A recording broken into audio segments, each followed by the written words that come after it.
दोस्तों, हमारे मुल्क का एक बड़ा हिस्सा सैलाब में डूबा हुआ है। 1000 से ज्यादा लोग इस सैलाब में अपनी जान गंवा चुके हैं। 3 करोड़ लोग इस सैलाब से मुतासिर हुए हैं। दोस्तों, ये सैलाब हैवी बारिशों की वजह से आया है। पाकिस्तान में मानसून का सीजन जून में शुरू हुआ था और उसके बाद हैवी बारिशों की वजह से सैलाब आ गया। ऐसे सैलाब को फ्लैश फ्लड कहते हैं। पाकिस्तान गवर्नमेंट ने इसका जिम्मेदार क्लाइमेट चेंज को करार दिया है। इतनी ज्यादा बारिशें क्यों हो गईं? क्लाइमेट चेंज क्या है और हमारा मुल्क इसकी वजह से खतरे में क्यों है, ये अब मैं आपको एक्सप्लेन करूंगा। लगातार हो गए, बारिश थमने का नाम ही नहीं ले रही मेरे भाई।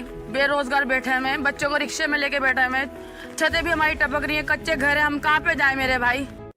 दोस्तों, पाकिस्तान पिछले 20 साल से दुनिया के उन पहले 10 मुल्कों में आता है जो क्लाइमेट चेंज की वजह से खतरनाक हद तक मुतासिर हो रहे हैं।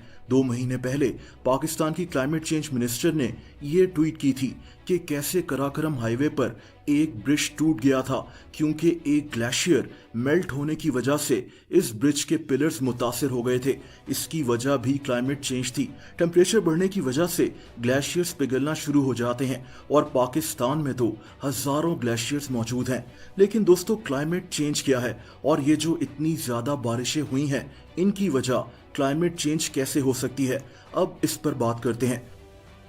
क्लाइमेट चेंज का मतलब है कि एक लंबे अरसे तक आहिस्ता आहिस्ता मौसम तब्दील होता रहता है। जैसा कि पिछले 200 सालों में हमारी जमीन 1.1 डिग्री सेंटीग्रेड ज्यादा गर्म हो चुकी है और पिछले 10 साल से तो इसमें शिद्दत पैदा हो गई है। इसे ग्लोबल वार्मिंग कहते हैं। आसान अल्फाज में हमारी जमीन इसलिए गर्म हो रही है क्योंकि हम इंसान फॉसिल फ्यूल्स को जलाते हैं, जैसा कि कोयला, ऑयल या गैस। इन चीजों को जलाने से फिजा में ग्रीन हाउस गैस फैल जाती है। ये गैस जमीन के साथ एक कंबल की तरह लिपट जाती है, जिससे सूरज की हीट ट्रैप हो जाती है और जमीन का टेम्परेचर बढ़ना शुरू हो जाता है। इसकी एक सिंपल एग्जांपल गाड़ियां हैं जो कार्बन डाइऑक्साइड गैस फिजा में रिलीज करती हैं।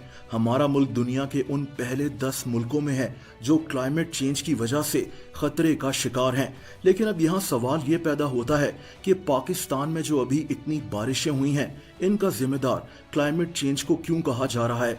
दोस्तों, इसकी वजह यह है कि क्लाइमेट चेंज हमारी बारिशों के पैटर्न पर असर अंदाज हो रहा है। दरअसल गर्म हवा अपने अंदर ज्यादा वाटर वेपर्स को संभाल सकती है, यानी जितना टेम्परेचर गर्म होता जाएगा उतने ही चांसेस ज्यादा होंगे कि मिट्टी, प्लांट्स, ओशंस वगैरह से पानी बुखारात में तब्दील होगा, यानी इवेपोरेट होगा। यानी जहां बारिशें होनी है, अब वहां मजीद शिद्दत से बारिशें और बर्फबारी होगी।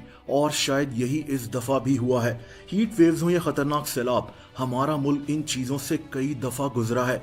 खतरा यह है कि क्लाइमेट चेंज की वजह से हमारे मुल्क का टेम्परेचर मजीद बढ़ता जाएगा, खास तौर पर नॉर्थ में जहां बर्फ पोश पहाड़ मौजूद हैं। इसकी वजह से पाकिस्तान में ग्लेशियर्स भी तेजी से पिघल सकते हैं। एक अंदाजे के मुताबिक पाकिस्तान में 7000 से ज्यादा ग्लेशियर्स मौजूद हैं। दोस्तों, अब यहाँ आखिरी सवाल ये है कि हम क्लाइमेट चेंज के खतरे से बाहर कैसे निकल सकते हैं। एक चीज तो ये है कि हम लोग इलेक्ट्रिक कार्स का इस्तेमाल शुरू करें, जिससे पेट्रोल और डीजल वाली गाड़ियां ग्रीन हाउस गैस कम खारिज करेंगी। एक आइडिया ये भी है कि हम अपने घरों में नॉर्मल बल्ब्स की जगह एनर्जी सेविंग बल्ब्स या एलईडी लाइट्स लगाएं, क्योंकि लाइट्स फिजा में कार्बन डाइऑक्साइड फैलाने की वजह बनती हैं। एक और आइडिया ये है कि हम रिसाइकलिंग की तरफ जाएं। कागज, ग्लास, प्लास्टिक, इन सब चीजों को जाया करने के बजाय रिसाइकिल किया जाए, क्योंकि मैन्युफैक्चरिंग प्लांट्स बहुत ज्यादा ग्रीन हाउस गैस एमिट करते हैं।